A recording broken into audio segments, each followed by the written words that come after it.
Hello again, Steve here with a few comments about masks. Are masks effective? Well, it is the season of masks, isn't it? It's Halloween every day. Just a little story here. I was in a big box store a couple of weeks ago, and what looked like a Karen kind of a person had this very, very colorful mask that went from about here down to here and up to here and over to here. And then she had this big, huge sort of a sombrero hat, big 10-gallon hat on. And then she had, I don't know if you get oranges or or onions, they come in sometimes a kind of a mesh bag. It's usually orange. Well, she had one of those, and it was clipped on with these paper clips around the brim of the hat. So it was quite, and it hung down to about here. And she was hustling about and keeping her social distance. It was quite hilarious. She must have been getting some other information for sure. And it stuck in my mind. It was almost as funny as the guy wearing the big, 20-liter bottle on his head in Walmart. Yeah, so masks, I put this on sort of to attempt to make a point, I guess. An argument, a presentation, some ideas. Well, masks, in a way, this is, of course, my chats usually go a little bit philosophical in the hope to be able to help us to see a little bit deeper, myself, first and foremost, and then to be able to make our actions more effective right along the lines of the Inner Genie project. Now, there is already a word that we use on a regular basis, and it's become more and more common as people become more globalistic minded and more universalistic minded, I guess, or whatever it is. It's the word person. And the origin of the word person essentially means mask.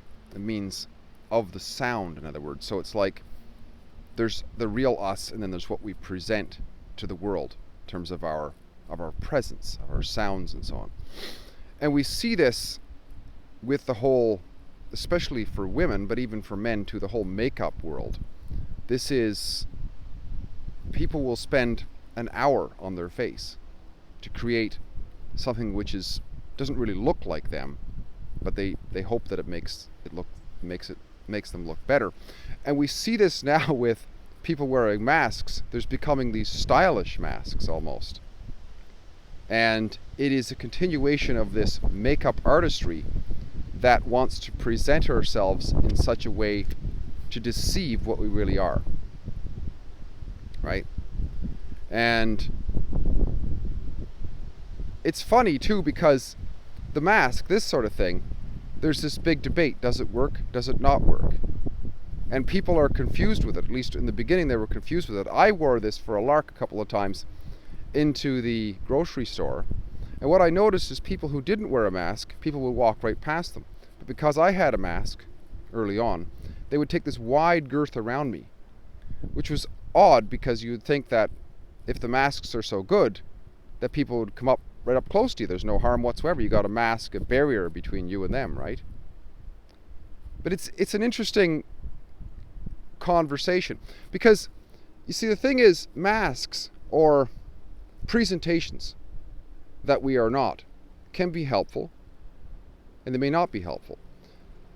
The gold panner, or the prospector, the hermit who lives out in the woods, he spends almost no time on his mask, on how he looks to others, on how he presents to others, how he interacts with others.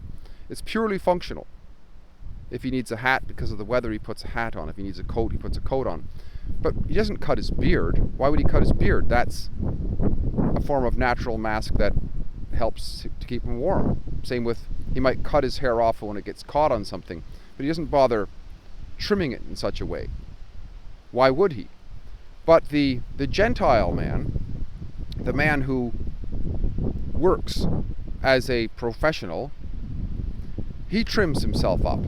He puts a certain suit on. He puts a certain garb on, a certain personal protective equipment, which is personal presentation equipment, I would say, PPE. Because he recognizes that it's more effective. And this is where it comes down to, I think. The mask is ideal to be worn when we know it's effective, when we recognize that it's effective. And this comes from both personal experience and finding information that's credible for ourselves. For example, I know of this guy who's a businessman, a younger businessman. He's probably in his late 20s. Quite a successful businessman from what I can see. And he lived in Asia for a while, and what he found over there is that people in his class of society, the business class of society, wore not only a suit, but a finely tailored suit. So when he came back to North America, he just carried that on. And what he noticed, he's tried both ways. He's tried wearing the suit and the proper, and his, finely coiffed hair and so on, and kind of pointy shoes and whatever.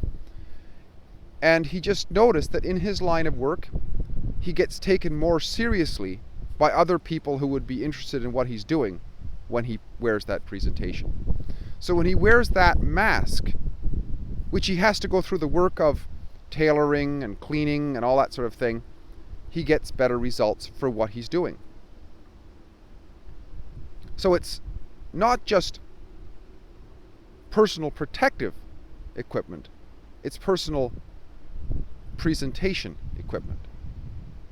And it's effective for him. Other things, of course, are purely more functional. They are protective, like steel-toe boots and these sorts of things. Hard hats. Masks. I sometimes wear a mask when I'm in a dusty location because it stops stuff going in. There's a robber would wear a mask. A Muslim woman would wear a mask as a defense within her society against transgressions against her sexuality, to hide herself from what she is, or whatever.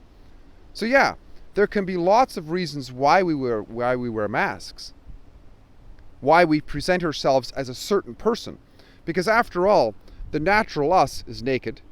So that's how we could present ourselves. We want to be completely honest in ourselves.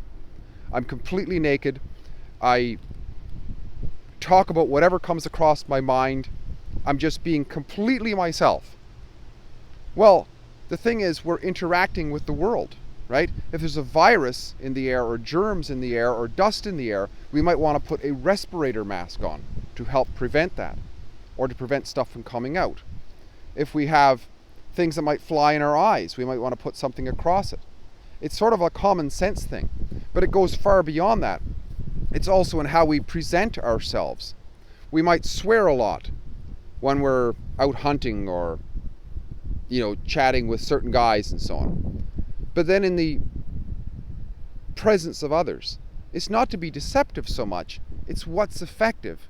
If we know that we want to make a deal, or we want to get along with others, sometimes we have to speak their language.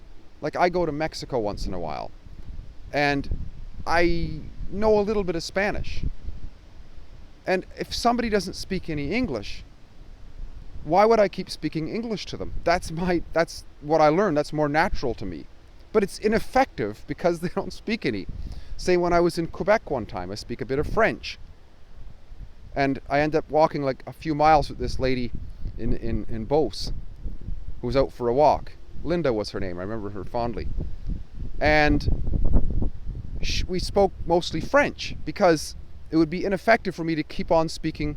But that's what was on my mind, was English, right? But I had to speak a bit of French because she didn't have it. So a lot of times it's just about being effective. If the mask works, wear it. But know why we wear it.